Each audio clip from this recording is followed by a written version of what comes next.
Welcome back here to Wake Up Call with Dan Tortora, where sports truly meets that thing called life. I'm honored and privileged, as always, to be able to share the story with the Syracuse Orange. And Caleb Okechukwu is here with me today, defensive end of the Syracuse Orange, who's made the decision to head off to the NFL for the 2024 NFL Draft. Caleb, it feels like I started talking with you yesterday. It also feels like you've been here forever. So I, I, uh, I would love for you to kind of start there in that kind of juxtaposition of it feels like it just started, but it also feels like it's been a long story for you here at Syracuse. What's it felt like for you? Yeah, you kind of hit on right on the nail. That's what it's been like for me. I feel like I've been here a long time, but at the same time, I feel like it all flew right before me, and I'm just blessed to be able to be in this position. Because before I didn't know if I was ever going to play again. So yeah. You and I spoke going into the bowl game that there was a chance that you may have been able to come back. Did Mm. you go down that rabbit hole and really do your due diligence to see if it was possible? Yeah, I did, I did, and What it was possible, but I just made the decision that was best for me and moving forward, and I believe that was the best decision for myself. why was it possible? What I mean, some people kind of going into it looking at it were like, oh, we didn't know he had another year.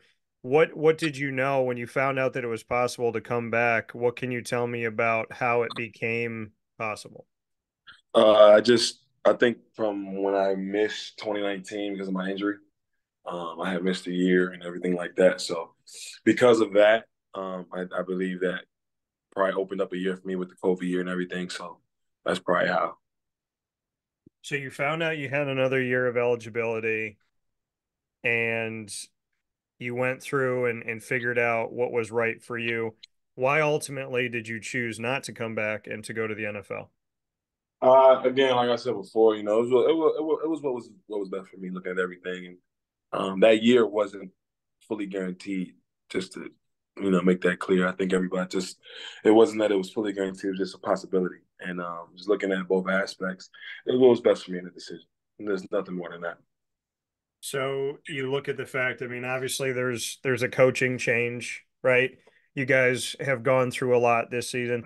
How did you navigate through it from the inside out? Because one thing that I can't stand that happens to you so much as student athletes is people speak for you. So Mm. what was it like going through the experience of going through the coaching change these last few weeks? I think it's honestly for me, it's where college football is becoming. Um, you can't run from it. I think I said this at the bowl game too. It's just I came into college football 5 years ago, and I've seen it change.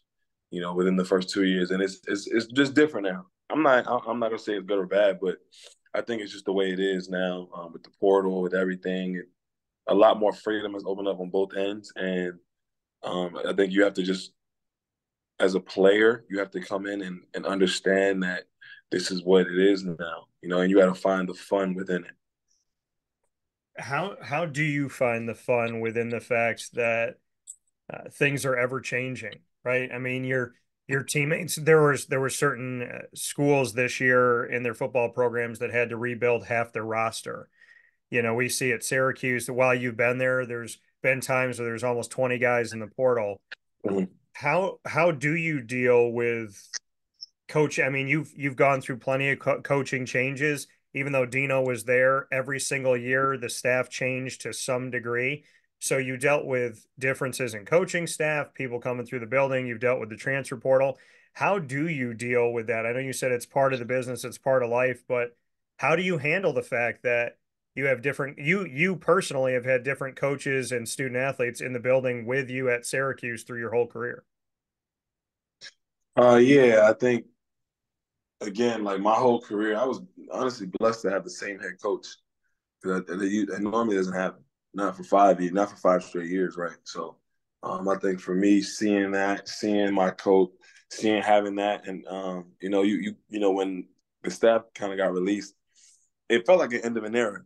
It really did. Like I felt like for the people who I came in with, and seeing it, you always heard the rumors and speculations, but Um, that's what it was, and they handled it the way that they handled it, and you have to handle it the way you can handle it for yourself. You can't really worry about how they do things. You want to do things for you now at this point. It's not an easy thing to go through. Like you said, you're blessed enough to have the same coach for 5 years. What can you say about Mm-hmm. Dino, having spent so much time with Dino? How would you describe him as a coach? How would you describe him as a person? I think Coach Babers was really a well-spoken guy. He understands how to talk to you. I think a lot of people of his age kind of ignore how old you are, especially when you're younger. But Coach Babers, he always treated me with respect, even when we had our differences. We had our differences, and it was never something of anger. It was always a conversation. With him, it was like that open door policy was real. If you had a problem, we would come, we would talk, and he would tell you how he felt, and you would tell him, and he created the environment to that way you could say how you felt. That way, so for me, I never was afraid of saying that. I think it was dope that he created that environment for the players. So I think that's always a plus to have. What was it like being in the locker room with him? I mean, we've seen moments and clips, but what was that experience like being in the locker room when he did speak to the team and have messages for you guys? I think it was always cool because especially like after a win. You just because again, only we know the work we put in, the emotions you go through day in and day out, each and every week for 6 months, and it's hard. So is when you get that win at the end of the week and you see those speeches he gives, I think it's fun to see because we know the work he puts in, and he knows the work that we put in, and we're truly in this. We were truly in it together. So I think that was always cool to see. Here with Caleb Okechukwu, Syracuse defensive end who's heading off to the NFL draft. Caleb, you and I have spoken many times, and I'm hoping that whatever happens in this next chapter, you will continue to answer my call because I don't want to have to miss you more than I have to miss you. Yeah, for So, sure. what what do you remember when you sit here and you think about Syracuse and you think about this next chapter coming up? What are some of those fondest memories that you've had here as one of the quote unquote old heads on the team? I know for me, man, I grew up here. Not like I don't mean like born and raised. I'm born and raised in DC, but I mean I became a young man here. I really stepped into adulthood here. Yeah. You know, and I think this place will always be. It will really always be special to me because I went through a lot here, and especially in my younger days. So being able to go through so much adversity, have success, be a top lineman, do things that I said I was going to do. Is special to me. And I think I've created a connection with the fans here that is going to last a lifetime. You talk about, doing things that you said you were going to do. What are some of those things that you said you were going to accomplish that you accomplished? When I came into high school, I had an interview and I said that I wanted to be a top lineman here for Syracuse. I wanted to be known for my game. I wanted to, show that I can get to the quarterback, and I did that. These last 2 years, um, regardless of what politics might say, I was a leader. I was one of the top leaders in the nation in 2022, and my stats are up there with the best of them.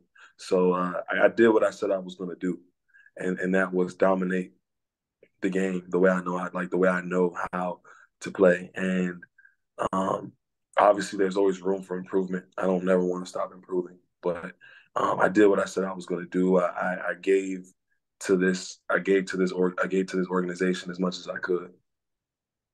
We look back on your history, the last two seasons, 2022 and 2023.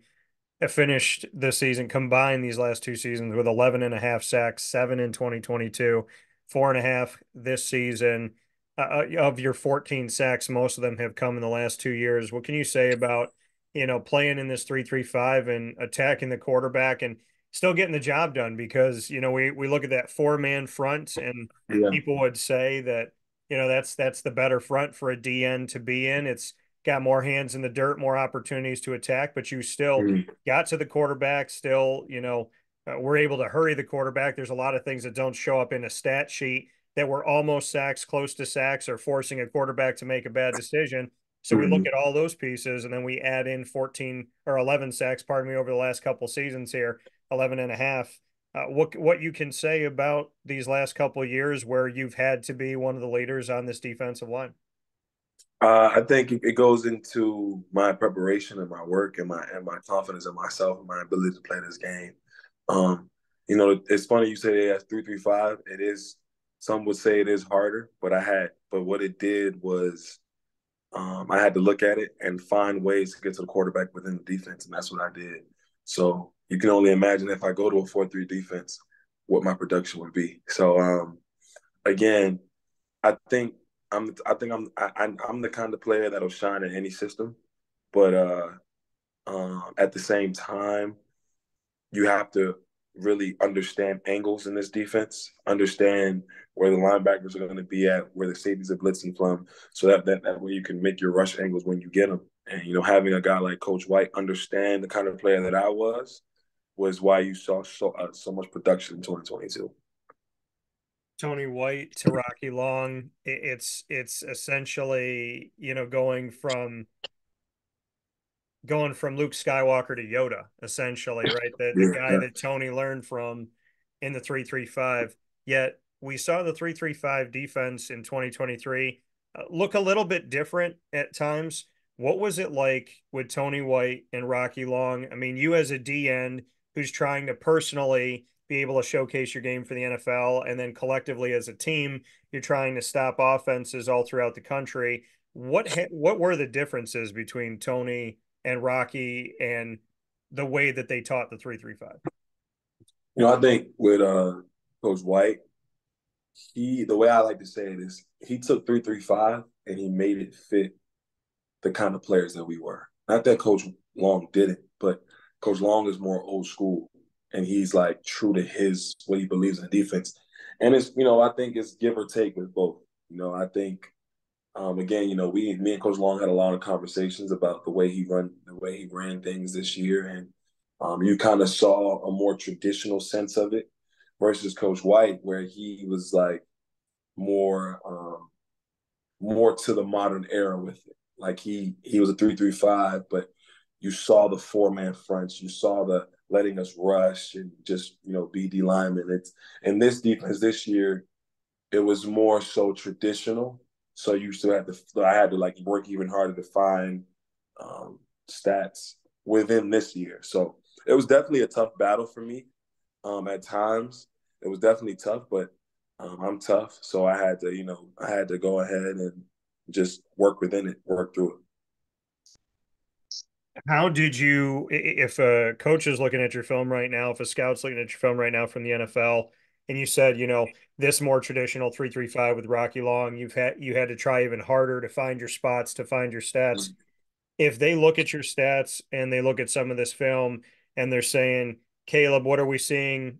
What are we not seeing that we're supposed to see? What's here that you want to share with us? What would you say to a coach that felt like there was a drop off in 2023, or there wasn't as much of this or as much of that?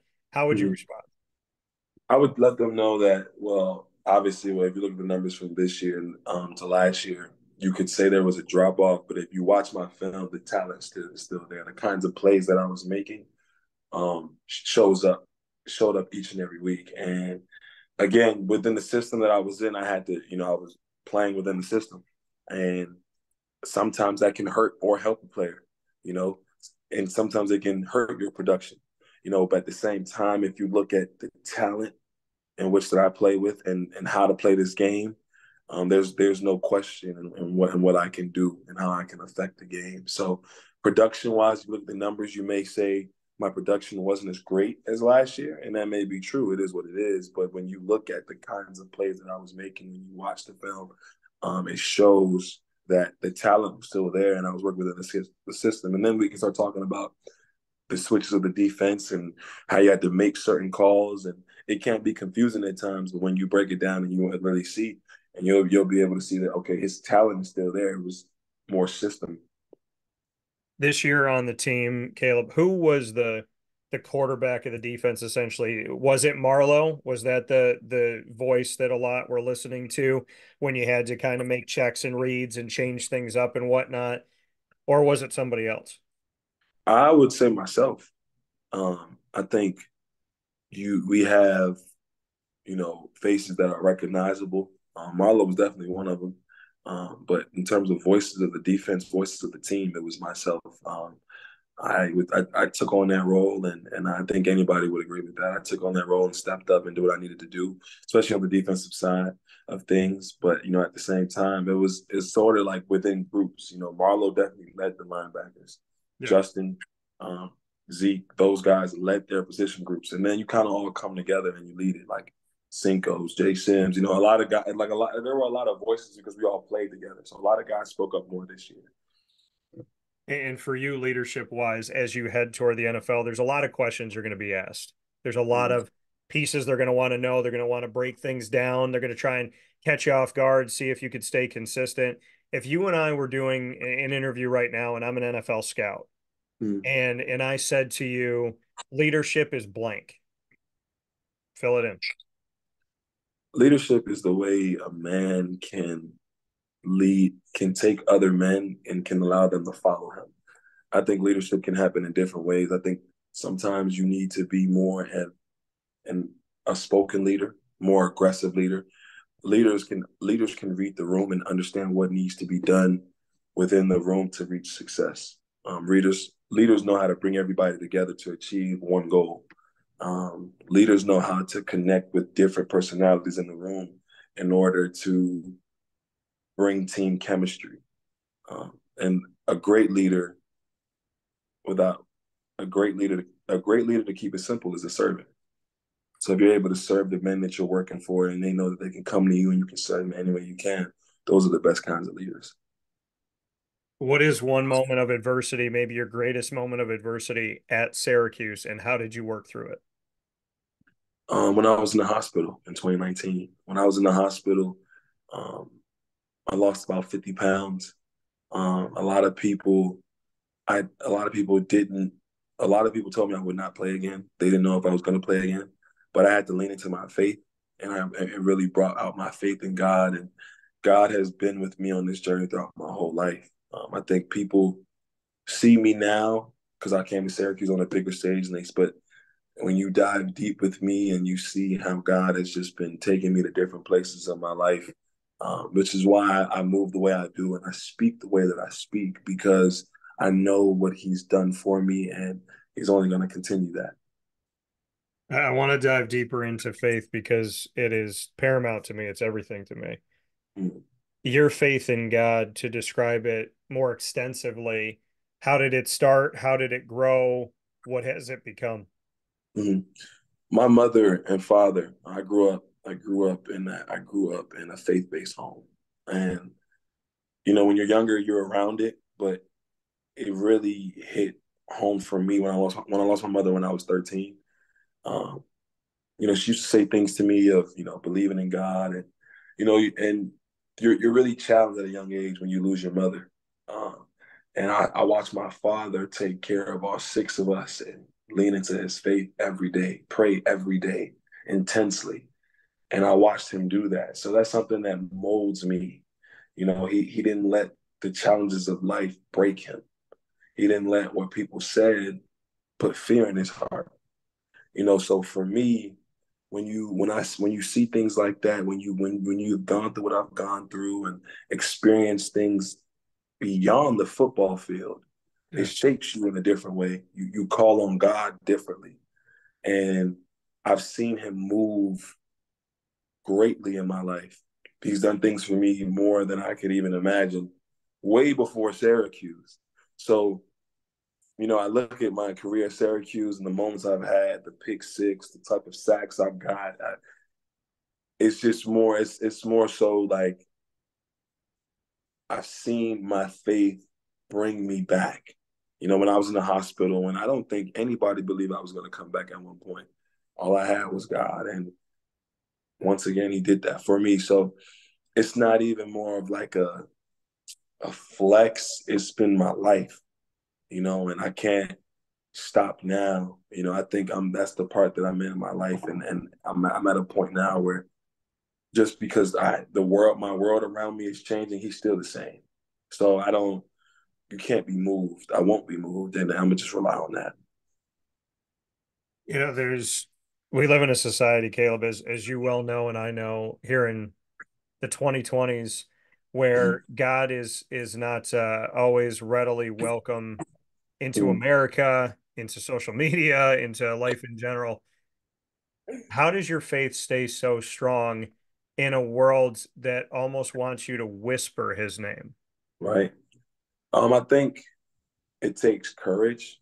Um, not caring about what people have to say. I think it's one thing to say that, but it's one thing because we're all human. I think sometimes, especially when you have a following, and people are looking, you have a platform, you do want to be careful because especially if that's how you provide, you have to be careful. But I think there are things in this life that you really realize that everybody's not going to agree with you, and what you believe is what you believe. I'm not here to force anybody. This is what has worked for me. You know, I can't. My faith is something that's carried me my whole life. You know, I watched my mother when she was going through cancer. She was praying. Like I've seen things that change a 13-year-old. So I cannot. I'm only speaking from a place of what I've seen. You know, some people speak from a place of just what they think is right to say, but these are real events in my life that have happened. And when people ask me certain things that I've gone through, I can't say anything but what I've been through because that's what I lean back on, and like time and time again, it's what I've been through. So you know, in today's era, I think you have to be able to disconnect, but I think you have to be able to do it in a way within the system. But then with the way the world is going, it might come a place where you might not be able to say anything, but you just can't care. You just have to live your life. You know, I heard Nipsey Hussle say, he said, "I'd rather be at peace with myself and at war with the world," and that resonated with me. Yeah, I think there's a lot of things that Nipsey said when you go back and you listen to his music Mm-hmm. that really speak. Yeah. And I think I think the reality of it all is, I mean, you can't hide because it comes out, right? If Mm-hmm. somebody has something in their heart, be it hate or love, it always sneaks out At and some point. it's going to get out no matter what. Your mom, Mm-hmm. like you said, and you know, I'm sad that you had to go through this. I I didn't know your mom, but through you, I mean, Caleb, seriously, I want to credit your mom and your dad and you and your family. Everything your mom taught you, everything your dad taught you. She may not physically be here, but I ride with you no matter what. You know that. I appreciate And I that. respect you. And so I would love to, for those that didn't know, I would love to share your mom's first name with everybody. And I Mm-hmm. would love to just impart on the world's what's when you think of her, what the first thing is you think of. My mother, her first name is Uche. It's a Nigerian name, and I'm Nigerian. So my mother, when you talk about selflessness, putting people before herself, that's kind of where I get it from. You get that from her, and just a loving, fun spirit, graceful, so many different characteristics.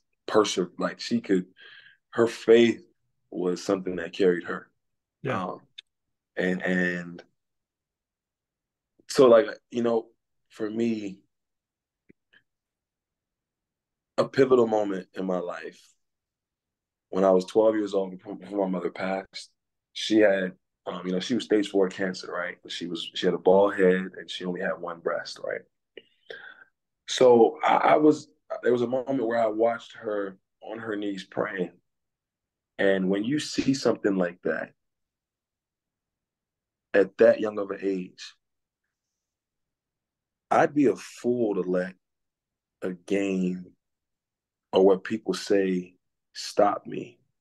Like I heard Deion Sanders say one time, this game isn't pressure, and I understand that. Like this is just a game. At the end of the day, I love it with all my life, and it's blessed me beyond measure. but I've seen the real hardships of life. Yeah. I've seen things that most people my age haven't seen, and it's not their fault. It's not my fault. It's just the hand I was dealt. So, I know a lot of people probably wanted me to, stay or do whatever, or hey, that's all just noise. At the end of the day, you only get this life once. So, you know, seeing my mother in that kind of atmosphere, in that kind of state, willing to lean on her faith, there's nothing that I can't do. So that's how I live my life every day. So why are you going? Why is it time? Why do you know inside of you that it's time? My faith is just that simple. I can't, I can't, nor do I want to give people the right answer. You know, I just, I can't. I think everybody wants. I think people want like the answer, and that's okay. It's the world we live in. It Yeah. really like it's the world we live in. But I don't live. People say what they want, negative, positive, but you have a choice to listen to that or do what you need to do. And that's me. I'm gonna work. And even when before I came onto the scene when I was hurt, a lot of people, didn't kind of forgot about my game. But I put in the work and I wanted to let my work speak and I wanted to let my game speak. And I'm gonna continue to do that as I go to the next level. Let my work speak. And that's I know if I do that, fully focused on that and keep my faith, there's nothing that I can't lose. I really believe that. Caleb Okechukwu here with me on Wake Up Call with Dan Tortora in this special conversation, a spotlight on Caleb and this journey and journey now to the next chapter 2024 NFL draft. Before I let you go, Caleb, a few other points here. The game doesn't end, or the season doesn't end, I should say, the way that a lot of people hoped, right? Mm. Now, in my coverage of sports, I know that we live in a world where everyone's a broadcaster now and everyone's an expert and everyone's got the Mm. whatever. But being around you guys, and I would not trade my relationships with you guys for anything. Mm. Seeing you before the game and talking with you all, what I got from that was just sheer love for each other. Mm. And when I walked out of that building after speaking with Jack and speaking with Justin, speaking with you and Marlo, Coach Nuns, as well as LeQuint, Dan Villari, Chris Bleich, having all those conversations, there was this like we ride for each other. Mm. The game doesn't end the way that you want it to end. And I had fans asking me to ask the tough questions, AKA, why'd you guys lose? Why was it so bad? Why'd you get Mm. shut out? My response was not to shy away from a tough question. I said, I look to the next chapter. I look to the positivity. I talked to Coach Nuns and said, Nuns, what's the first impression of Fran? Where are we going from here?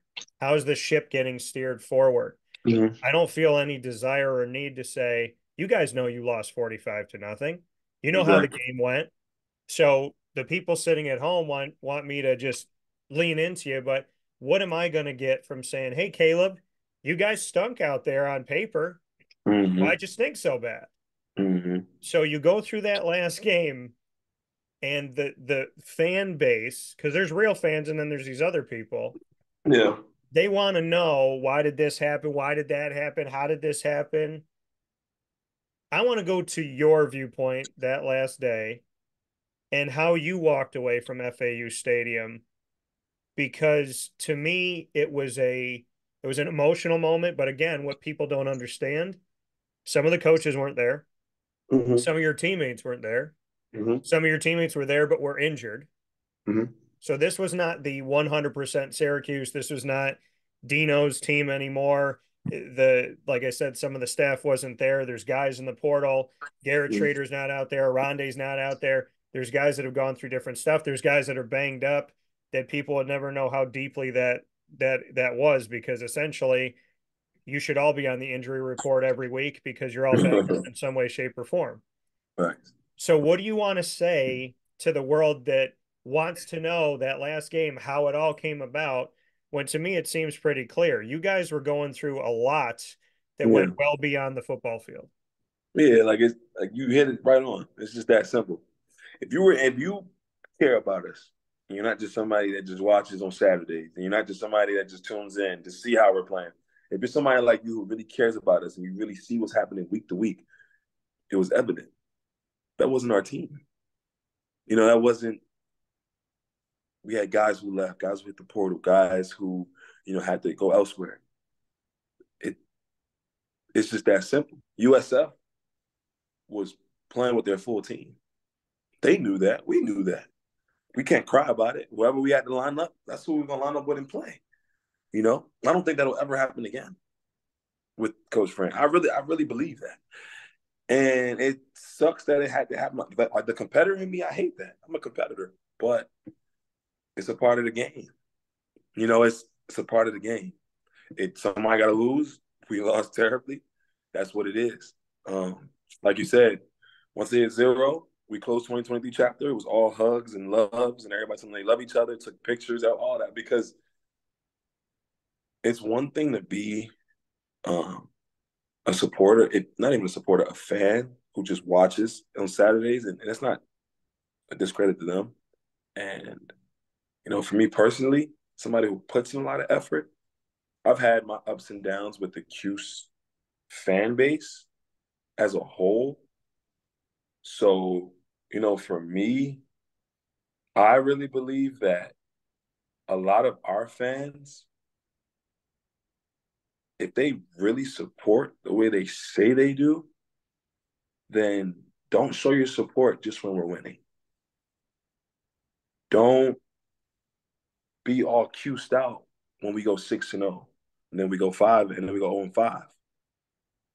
As tough as it is, and I know it's one thing, if you're investing your money, you want to come see something good. I get all that. But at the same time, it's, if you really are a supporter of Syracuse football, then be a supporter.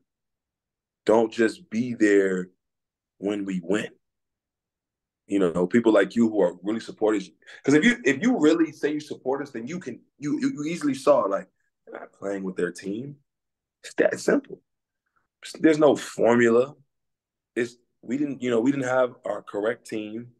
We went in there with a third of our team. But we didn't cry about it. We lined it up and we said, let's go. Because that's how we built. That's how everybody on that team was built. So, and that's how it's always been. No matter what circumstance, wherever we got to line it up and go, that's what we're going to do. Caleb, thank you for that answer. I appreciate that. You're sitting in a hospital bed. Like you said, you and God were the only ones at a certain point that believed you would play again. Mm-hmm. Garrett Shrader, who I spoke with you about, this man, and I proudly say this on my show. I mean, he took a lot of criticism, but on this show, I never said that man couldn't throw the ball. Garrett had my respect a while ago. Mm-hmm. Playing injured, and I kept saying, I mean, you could check just people Mm-hmm. talking. I was like, dude, he's got an injured shoulder. I was like, I just feel like his shoulder's injured. And I talked to some of your teammates, and they're like, well, he had a shoulder injury, he had an ankle injury, he had all this stuff going on. Yeah. This guy, another guy who is deeply misunderstood and disrespected by the fan base, Mm-hmm. he would not take care of himself until until you guys were taken care of. He would Mm-hmm. not fix his body until he knew you guys were in a bowl game. Mm-hmm. What does that mean for number 6 in your life now? He's my brother forever. I told him the other day, I don't want to put his business out there, but I think he'll be married soon. But I don't want to put his business out there, but I told him, I said, I better be at your wedding. And that guy, Shrader, that guy's 6, man. That's my dog. And he's tough as nails. never always took the blame, even during the game. It's on us, Caleb. We got you. I'm telling him, I'm gonna get you the ball back. Don't worry about it. And that's who he is. Another firm believer, faith, really living it. I watched Shrader change his whole persona within a year, and I think that was dope to see. Shrader is going to be great in life, no matter what it is. I think Shrader is a great athlete, whether it be a quarterback, whatever. He's a great athlete when healthy. He put the team first because he was kind of like me. He saw the talent and the potential of this team. And it sucks that we didn't do what we knew we could do. Have a 9-10 win season. It was right the brick of our hands. And with everything we did, we still managed to get to a bowl game. So that's my perspective. Yeah. I mean, it's a beautiful perspective. There's a lot of places I could go to. You and I will be talking throughout time as long as you'll have me.